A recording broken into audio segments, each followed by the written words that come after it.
আগে তোমার সঙ্গে তো আমার সেভাবে কথা হয়নি, তুমি কেমন কি সাজতে চাইছো, তোমার রিকোয়ারমেন্টটা একটু যদি বলো। একদম ন্যাচারাল, লাইট আর সুন্দর।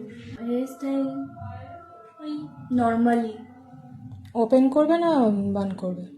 ওপেন করবো। মিডিল পার্টিশন করে। হুম। আচ্ছা, আর যেহেতু তোমার শাড়িটা হলুদ আর পিঙ্কের মধ্যে, লিপ শেডটা কি পিঙ্ক করবে না নিউডের মধ্যে রাখবে?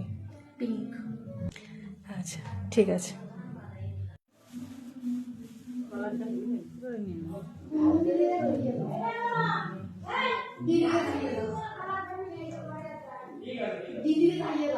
এখানে সিঁদুর করলে একদম খুলে যাবে, আর টিকলি মিকলি দিয়ে লাগবে না। টিকলি দাও, টিকলি দিলে তো ঢেকে যাবে না। তুই একদিন এরকম করে সাজবি, তারপরে কি হবে? তারপর জীবন শেষ। তারপরে কি জীবন শেষ? রোজে কি বলিস, এখনকার ছেলে মেয়েগুলো না আমার আর ইয়ে হয় না একদম।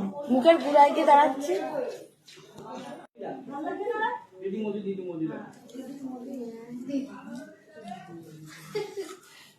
আমি আর কোন মিথ্যা কথা বলছি? ভালো লাগে? না না না, সেটা মুখে বলতে পারবো। নাকি সিঁদুর তো করিনি। না না করিনি, পরে। আমার এই কাজটি ছিল 4th ফেব্রুয়ারিতে। তো 4th ফেব্রুয়ারির কাজের এটি ছিল ফাইনাল লুকটি তোমাদের কেমন লাগলো অবশ্যই ভিডিওটি শেষ অবধি দেখে জানিও। এটিকে রিসেপশন ব্রাইডই বলা চলে, কারণ দিদির যেদিন বিয়ে হয়েছিল সেদিন সেরকম কোনো অনুষ্ঠান হয়নি। তো বাড়িতে রিসেপশনের মতোই একটি গেট টুগেদারের আয়োজন করা হয় এবং দিদিকে আমি সেদিন সাজাতে যাই। আমার এই ব্রাইডের সঙ্গে আগে পরে কোনো কথা হয়নি, তার ফ্যামিলি মেম্বারের সঙ্গে কথা হয়েছিল। তারা আমাকে বলেছিল একটা অনুষ্ঠান আছে, তার জন্য একটু পার্টি মেকআপ লুক করবে। তো ডিটেলসে সেরকম কিছুই আমি জানতাম না বিষয়টা কি ছিল। তো যাই হোক, তোমরা রিভিউটা শুনে নাও দিদির থেকে, দিদির আমার কাছ থেকে সেজে কেমন লাগলো। এবার বলো তোমার লুকসটা কি পছন্দ হয়েছে, মানে তোমার মন মতো কি করতে পেরেছি? হ্যাঁ, খুব সুন্দর হয়েছে।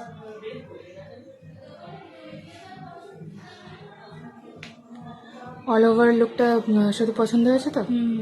ক্লায়েন্টের রিভিউটা তোমাদের সঙ্গে শেয়ার করলাম। লুকটি তোমাদের কেমন লাগলো অবশ্যই জানিও। ক্লায়েন্টের আর একটা দুটো ছোট রিকোয়ারমেন্ট ছিল, বাট সেটা আমি ফুলফিল করতে পারিনি, কারণ ফার্স্টে ডিটেলসে সব আমার সঙ্গে আলোচনা হয়নি।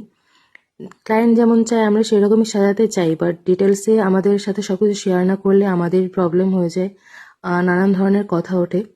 তো যাই হোক, সেগুলো আমি নাই বা শেয়ার করলাম। তো তোমরা জানিও তোমাদের কেমন লাগলো। আরও সুন্দর সুন্দর ভিডিও তোমাদের সঙ্গে শেয়ার করবো, সাথে থেকো। ওকে, বাই।